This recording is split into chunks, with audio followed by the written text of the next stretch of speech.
नमस्कार मंडळी. नवरात्रोत्सवाचं पाचवं पुष्प सादर होत आहे.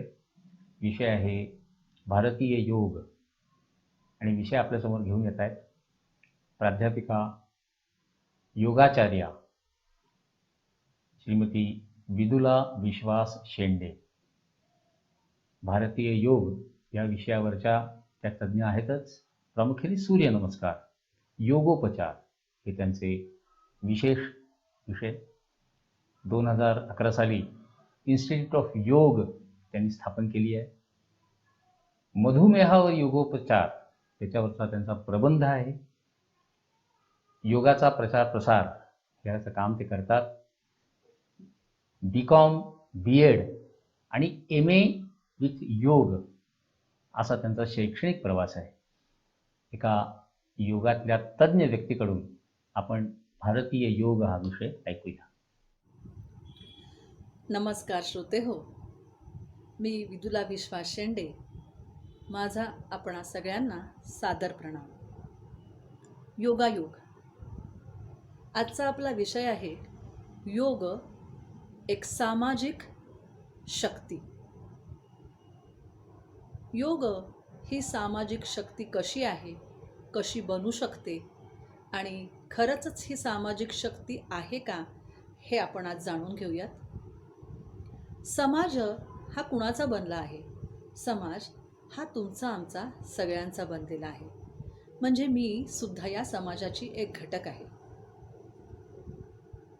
योग हा युज धातूपासून बनलेला आहे हे आपल्या सगळ्यांना माहिती आहे. युज म्हणजे जोडणं, मिळवणं. कोणाशी कोणाला जोडायचं आहे? आधी स्वतःशी स्वतःला जोडूयात आणि मग आपण ह्या समाजाचे घटक आहोत, त्यामुळे एकमेकांना जोडूयात, म्हणजेच योग आहे. एकमेकांशी आपण कसे जोडले जाणार आहोत? जेव्हा आपण आईच्या गर्भाशयातून गर्भरूपाने बाहेर पडतो, तेव्हा आईपासून आपण अलग होतो. जेव्हा आपली नाळ ही तोडली जाते, पण तेव्हाच आपण ह्या नाभिस्थानातनं इलेक्ट्रॉनिक वेव्हजद्वारे सगळ्या जगाशी जोडले जातो. त्यामुळे आपण सगळे एकमेकांशी जोडले गेलेलो आहोतच. म्हणून तर आज आपण सगळे एकत्र आहोत, एकमेकांच्या समोर आहोत, एकमेकांचं शक्तिस्थान, बलस्थान आहोत. कारण आपण सगळेजण एकमेकांना सहकार्य करतो आहोत. कुठल्या प्रकारे सहकार्य करतो आहोत? कोणी शारीरिक मदत करत असेल, कोणी सांपत्तिक मदत करत असेल, कोणी मानसिक मदत करत असेल. या प्रत्येक प्रकारे आपण एकमेकांना सहकार्य करतो, आधार देतो. आपण आधार देतो म्हणजेच त्यांचा टेकू बनत नाही, तर त्यांना मी आहे असं सांगतो आणि सगळ्या शक्ती तुमच्यामध्ये आहेत. तुम्ही प्रत्येक संकटावरती मात करून त्याच्यातून बाहेर पडणार आहात, हे सगळ्यांना सांगतो. पण ह्या संकटांवर कोणी मात करायची आहे? तर आपण सगळ्यांनी एकमेकांच्या साथीने आणि आपल्या मनोबलामुळे संकटांवरती मात करायची आहे. बरोबर आहे? मनोबल शक्ती सगळ्यात मोठी आहे. योग ही सामाजिक शक्ती कशी आहे? तर समाज हा बलवान बनतो हे त्या नागरिकांमुळे. नागरिक कसा असला पाहिजे? शारीरिकदृष्ट्या, मानसिकदृष्ट्या, सामाजिकदृष्ट्या, आध्यात्मिकदृष्ट्या सुदृढ असला पाहिजे, सशक्त असला पाहिजे, आनंदी असला पाहिजे. योगासनं, प्राणायाम हे शरीराला दृढता देतात, हलकेपणा आणतात. त्याच्या आधी असणारे यम आणि नियम हे जे अष्टांग योगामधले आहेत, ही महाव्रतं आहेत. यातल्या कुठल्याही व्रताचं आपण पालन केलं तर आपल्या अंगी जी स्थिरता, सुदृढता, मनस्वास्थ्य येतं, ह्याचं वर्णन तो पालन केलेला जाणू शकतो. त्याच्यामुळे आपल्यासाठी आसनं दृढ होण्यामध्ये मदत होते. आसनांमुळे शरीर बलवान होतं, बळकट होतं, फ्लेक्झिबल होतं. पण तसंच मनाचं सामर्थ्यसुद्धा आसनं वाढवतात. शरीराला सुदृढता आली की मन सुद्धा बळकट व्हायला लागतं, स्थिर व्हायला लागतं. प्राणायामामुळे शरीराला आणखीन लाघव म्हणजेच हलकेपणा येतो. हा हलकेपणा जो असतो तो आपल्या स्थूलतेकडून सूक्ष्मतेकडे नेण्यास मदत करतो. आणि असा हा प्राणायाम कोणी करावा? सगळ्यांनी करावा. आणि कारण या प्राणशक्तीचा संचार आपल्यामध्ये आहे, तोपर्यंतच या अन्नमय कोश जो आपला आहे त्याला किंमत आहे हे आपल्या सगळ्यांना माहिती आहे. त्यामुळे नक्की प्राणायामाचा अभ्यास सगळ्यांनी करावा. त्यातलं अनुलोम विलोम, नाडी शोधन या क्रिया तर तुम्ही कुठल्याही वेळी, कुठलीही शारीरिक परिस्थिती असताना, म्हणजे जर कुणाला काही व्याधी असतील तर ते सुद्धा कुठल्याही वेळेला करू शकतात. असं प्राणायाम आपलं शरीर हलकं करतं आणि प्रत्याहार जे आहे म्हणजेच आपली कर्मेंद्रिय आणि आपली ज्ञानेंद्रिय याच्यांवरती आपल्याला विजय मिळवायचा आहे. म्हणजे काय करायचं आहे? तर त्यांना तृप्त करायचं आहे, त्यांना संतुष्ट करायचं आहे आणि मग त्याच्यावरती वैराग्य अनुभवायचं आहे. त्याला कुठेही दमन करायचं नाही आहे, तर त्याचं शमन करून आपल्याला त्याच्यावरती विजय मिळवायचा आहे. असा हा प्रत्याहार आपल्याला धीरता देतं आणि ही धीरता आपल्याला कुठल्याही संकटकाळी नक्की मदत करते. ही धीरता आपल्याला धारणेकडे, फोकसिंग, एकाग्रतेकडे नेते. कुठल्याही गोष्टीमध्ये जर आपली एकाग्रता असेल तर ते आपलं ध्येय नक्कीच साध्य होतं हे आपल्या प्रत्येकाला माहिती आहे. आणि अशी धीरता आपल्याला एकाग्रतेकडे नेते, आपलं फोकसिंग त्या गोष्टीकडे होतं आणि आपण आयुष्यात जे काही ठरवलं असेल, जो काही आपला गोल असेल, जो काही आपली अचिव्हमेंट आपण ठरवली असेल, ती छोटी असू देत, ती मोठी असू देत, त्याला कुठलंही मोजमाप नसतं. कारण ती आपली अचिव्हमेंट असते, तो आपला गोल असतो, ते आपलं ध्येय असतं. धारणा आपल्याला त्या ध्येयाकडे कशी नेते? तर आपल्याला त्याचा ध्यास लागतो, म्हणजेच आपल्याला त्याचं ध्यान लागतं. आपल्याला जळी स्थळी काष्ठी पाषाणी म्हणजे जागृतावस्थेमध्ये, निद्रावस्थेमध्ये, स्वप्नावस्थेमध्ये सगळीकडे तेच ध्येय दिसायला लागतं. आपलं सामाजिक ध्येय आत्ता आहे, ती समाजशक्ती जागृत करून आपला सगळा समाज स्वस्थ, आनंद, निरामय हे कसं अनुभवेल, त्या स्थितीकडे कसे जातील आणि सगळीकडे शांतता कशी नांदेल, अशी ही आपली सामाजिक शक्ती आपण आत्ता जागृत करत आहोत. या धारणेकडूनच आपण समाधीकडे जातो. समाधी म्हणजे आनंदी अवस्था, म्हणजे झोपणं नाही, म्हणजे निद्रा नाही, म्हणजे स्वतःला विसरणं नाही, तर आपल्या या अन्नमयम कोशामध्ये असून सुद्धा फक्त आणि फक्त आनंदाचा अनुभव घेणं, म्हणजेच मोक्षाचा अनुभव घेणं, की जो आपला हक्क आहे, जन्मसिद्ध हक्क आहे. आपल्या जीवनातला प्रत्येक क्षण हा आनंदाने जगणं हा आपल्या प्रत्येकाचा हक्क आहे. तो आपण कसा साध्य करतो? तर साधक हो, श्रोते हो, जन्म आणि मृत्यू ह्या घटना आहेत, पण मोक्ष ही अवस्था आहे. आणि ही मोक्ष अवस्था आपण प्रत्येक क्षणी अनुभवत असतो, जेव्हा आपला तो क्षण आनंदमय होतो. हा आनंदमय कुणामध्ये आहे? हा आनंद कुणामध्ये आहे? तर आपल्या प्रत्येकामध्ये आहे. तो आपल्या आतमध्ये आहे. त्यामुळे तुकाराम महाराजांनी जसं सांगितलं आहे, तुझे आहे तुझपाशी परी तू जागा चुकलाशी, असं होता कामा नये. हा आपला आनंद आपल्यात दडलेला आहे, आपल्या कृतीत दडलेला आहे, आपल्या मनामध्ये दडलेला आहे, आपल्या शरीरामध्ये आहे, तर तो आपल्यामध्ये आपल्याला शोधायचा आहे. पतंजलींनी सांगितलेले आहे, पतंजली महर्षींनी सांगितलेलं आहे, सुखानुपाती रागः दुःखानुपाती क्लेशः. सुखापाठोपाठ राग कसा येतो? तर श्रोते हो, जेव्हा आपल्याला एखाद्या गोष्टीमध्ये सुख होतं म्हणजेच काय, आपण जी अपेक्षा केलेली आहे ती पूर्णत्वाला जाते, तेव्हा आपण म्हणतो की आम्हाला सुख मिळालं. आणि ते सुख मिळालं की जर काही गोष्टी आहेत आपल्याला जर त्या नाही साध्य झाल्या किंवा ते सुख जर चिरकाल नाही स्थित झालं, नाही थांबलं, तर आपल्याला त्याचा राग यायला लागतो. बरोबर आहे? म्हणजे सुख ही अवस्था जी आहे ती सुद्धा आपल्या मनावरती अवलंबून आहे, आपल्या एक्स्पेक्टेशनवरती अवलंबून आहे, आपल्या भावभावनांवरती, आपल्या परसेप्शनवरती अवलंबून आहे.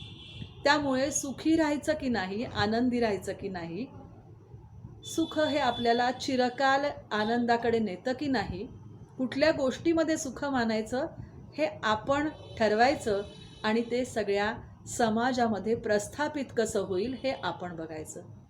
दुःखानुपाती क्लेशः, दुःखानुपाती रागः, क्लेशः कसं ट्रान्सफर होतं ते आपण बघूयात. कुठलंही दुःख झालं, कुठलंही आपण ठरवलेलं असलेलं साध्य आपल्याला चिरकाल नाही मिळालं की आपल्याला दुःख व्हायला लागतं. दुःख व्हायला लागतं म्हणजे काय होतं, तर आपण एखाद्या व्यक्तीकडून, समाजाकडून, एखाद्या गोष्टीकडून काही अपेक्षा करतो आणि त्या पूर्ण होत नाहीत आपल्या परसेप्शननुसार. म्हणजे आपल्या कृती पाठीमागे, आपल्या परिश्रमांपाठीमागे, आपल्या विचारांपाठीमागे काहीतरी बदल करणं हे नक्कीच अपेक्षित आहे की ज्याच्यामुळे आपण दुःखी होणार नाही. म्हणजे काय, तर सुख आणि दुःख याच्यामध्ये समस्थिती आणणं. समस्थिती आणणं हे कसं, ही खूप अवघड मोठी गोष्ट आहे. ही खूप सोपी आणि सहज गोष्ट नाही आहे. समस्थिती येते आणि कधी हातून निसटून जाते हे सुद्धा आपल्याला कळत नाही. तर अशी ही समस्थिती आणणं हे भगवंत श्रीकृष्णाने गीतेमध्ये सांगितलेलं आहे. सुख दुःखा समे कृत्वा लाभालाभौ जयाजयौ. म्हणजे लाभ किंवा हानी, सुख किंवा दुःख, जय किंवा पराजय याच्यामध्ये जेव्हा आपल्यामध्ये समत्व येईल तेव्हा आपला हा आनंदमय कोश समाजामध्ये असू देत, स्वतःमध्ये असू देत, त्या आनंदाला कोणीही धक्का लावू शकणार नाही. म्हणजेच काय, तर हा आनंद आपल्या प्रत्येकामध्ये आणि समाजामध्ये दडलेला आहे, कारण आपण या समाजामध्ये राहतो. ही एक सामाजिक शक्ती आहे. कारण आजूबाजूची परिस्थिती जर बदलत असेल आणि त्याचा परिणाम जर आपल्या व्यक्तिमत्वावर होत असेल तर त्याला आपण जास्ती जबाबदार आहोत, जसा समाज जबाबदार आहे. त्यामुळे आपल्या सशक्तीकरणावरतीच हा समाज आधारित आहे, त्याचं सशक्तीकरण अवलंबून आहे, त्याचा आनंद अवलंबून आहे. सगळा समाज जर आरोग्य, निरामय जीवन जगत असेल, सुदृढ असेल, IQ आणि EQ ह्याचं इक्वल बॅलन्सिंग स्पिरिच्युअल कोशंट करतो. म्हणजेच काय, तर इंटेलिजंट कोशंट आणि इमोशनल कोशंट ह्याचं बॅलन्सिंग कोण करतो, तर हा स्पिरिच्युअल कोशंट करतो आणि तो फक्त योगा अनुचरणाने साध्य होतो. योगाचरण खूप काही अवघड नाही आहे. कारण भगवान श्रीकृष्णाने सांगितलंय, कर्मण्येवाधिकारस्ते मा फलेषु कदाचन. तसंच त्यांनी सांगितलंय, योग कर्मसु कौशलम. जे कर्म आपण सकुशलतेने आपली सगळी शक्ती, आपली सगळी एकाग्रता लावून करतो, आपलं सगळं कौशल्य पणाला लावून करतो, ते अतिशय सुंदर असतं आणि आपल्याला आनंद देणारं असतं. कारण आपण अंतर्बाह्य एकाग्र झालेलो असतो ती कृती करताना. आणि त्यामुळे आपण सगळेजण योगी आहोत, कारण आपण आपलं प्रत्येक कर्म हे नक्कीच सकुशलतेने करण्याचा प्रयत्न करतो, पूर्ण कौशल्याने, पूर्ण एकाग्रतेने करण्याचा प्रयत्न करतो आणि ते सिद्धीस नेण्याचा प्रयत्न करतो. त्यामुळे आपली भारतीय संस्कृती आपल्याला असं सांगते की योग हे तुमचं दैनंदिन आयुष्य झालं पाहिजे. योग ही जगण्याची कला आहे. अगदी सोपी एक गोष्ट सांगते. आपण श्वास घेतो आणि निश्वास सोडतो. आईच्या पोटातनं जेव्हा गर्भावस्थेतनं आपण बाहेर येतो, तेव्हा त्याच्यानंतरसुद्धा आपली आई किंवा कोणीही शिक्षक आपल्याला श्वास कसा घ्यायचा, कसा सोडायचा हे शिकवतात का बरं? नाही शिकवत, पण योग आपल्याला नक्की शिकवतो. कारण आपण तो शांतपणे घ्यायला शिकतो आणि त्याच्यापेक्षा शांतपणे निश्वास सोडायला शिकतो, की जे आपल्याला आयुष्यभर करायचं आहे. जोपर्यंत आपण ह्या अन्नमय कोशामध्ये आहे, तोपर्यंत आपण ही श्वास आणि निश्वासाची प्रक्रिया ही चालू ठेवणार आहोत, की ज्याच्यावरती आपला प्राणमय कोश, आपला मनोमय कोश, विज्ञानमय आणि आनंदमय कोश हे अवलंबून आहेत. हा जितका शांतपणे घेणार आहोत, संथपणे घेणार आहोत, जितका त्याच्याबरोबर आपण आपल्या शरीरामध्ये प्रवाहित होणार आहोत, चैतन्य रूपाने आपण त्याच्याबरोबर सर्व शरीरामध्ये संचार करणार आहोत, तितकं आपलं प्राणमय कोश हे बलवान होणार आहे. चैतन्य आपल्या शरीरात जे वाहत आहे ते बलवान होणार आहे. तितकं आपला मनोमय कोशसुद्धा बलवान होणार आहे. कारण जेव्हा आपण श्वासमार्गाने चैतन्य रूपाने आपल्या शरीरात प्रवेश करतो, तेव्हा कुठलेही मनात विचार राहत नाहीत, किंतु परंतु आपल्याबरोबर येतच नाही. कारण आपण चैतन्य रूपाने आपल्या शरीरात प्रवास करत असतो आणि त्यामुळे आपोआपच आपली ही थॉट प्रोसेस, विचारांची जी मन वढाय वढाय म्हणतो ना, इकडून तिकडे भरकटणारं जी स्थिती असते, ती आपोआपच कमी होत नष्ट होते. आणि जेव्हा ही स्थिती येते, तेव्हा आपोआपच हा विज्ञानमय कोशसुद्धा शांत होतो. कारण त्याच्यामध्ये हे बरोबर का चूक, चूक असेल तर का चूक, बरोबर असेल तर का बरोबर, असे प्रश्न उपस्थित होत नाहीत. आणि त्याच्यामुळे आपोआपच आपला आनंदमय कोश हा अतिशय सुदृढ होतो. त्याला आनंदमय कोशाला कोणीही धक्काच लावू शकत नाही. कारण तो आपल्यामध्ये आतमध्ये आहे आणि तो आपण नक्कीच प्राप्त करू शकतो. वेगवेगळ्या योग साधनेनी, वेगवेगळ्या योग मार्गाने आपण हे साध्य करू शकतो. मग तो ज्ञानयोग असू दे, हठयोग असू दे, राजयोग असू दे, कर्मयोग असू दे किंवा भक्तियोग असू दे. या वेगवेगळ्या योग मार्गांनी एक आणि एकच साध्य करतो, ते म्हणजे मोक्ष, म्हणजेच आनंद. प्रत्येक सेकंद जीवनाचा आनंदाने जगणं, हे जे आपलं साध्य आहे ते नक्की सिद्धीस जातं. जर आपण प्रत्येकजण आनंदी असू, तर नक्कीच हा आपला समाज आनंदमय होणार आहे. प्रत्येकाचं आचरण, विचरण, आहार, विहार, आचार आणि विचार हे एकसारखे होणार आहेत, किंवा म्हणूयात एकमेकांना पूरक होणार आहेत. आणि पूर्ण समाज बलवान आणि सुदृढ होणार आहे. कारण आपल्या संस्कृतीमध्ये म्हटलं आहे, वसुधैव कुटुंबकम. या पृथ्वीवरती राहणारं प्रत्येक चराचर, प्रत्येक सजीव, आणि आपण निर्जीव म्हणतो कारण त्याच्यामध्ये चेतना कमी असते, तो चैतन्य इतकं नसतं की व्यक्त होऊ शकतो, पण त्याच्यामध्ये चैतन्य असतंच, हे लक्षात ठेवा. कारण प्रत्येक गोष्ट ही पंचमहाभूतांची बनलेली आहे, हे आपल्याला माहिती आहे.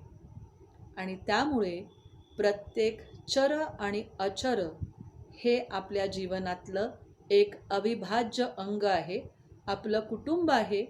कारण वसुधैव कुटुंबकम. त्यामुळे आपला समाज फक्त आपण राहतो तो आजूबाजूचा प्रदेश नाही, आपला देश, आणि आपला देश जो या भूमीवरती आहे, अशी ही वसुधा, अशी ही पृथ्वी, या सगळीकडे योगचरणांनी, योगमार्गाने, योगातल्या कुठल्याही योगाचा, कुठल्याही मार्गाचा अवलंब केला तरीही आपल्याला आनंद आणि आनंदच होणार आहे. पुन्हा श्रोते हो, तुम्हाला नमस्कार. मी विदुला विश्वास शेंडे. माझा नंबर मुद्दाम तुम्हाला सांगते.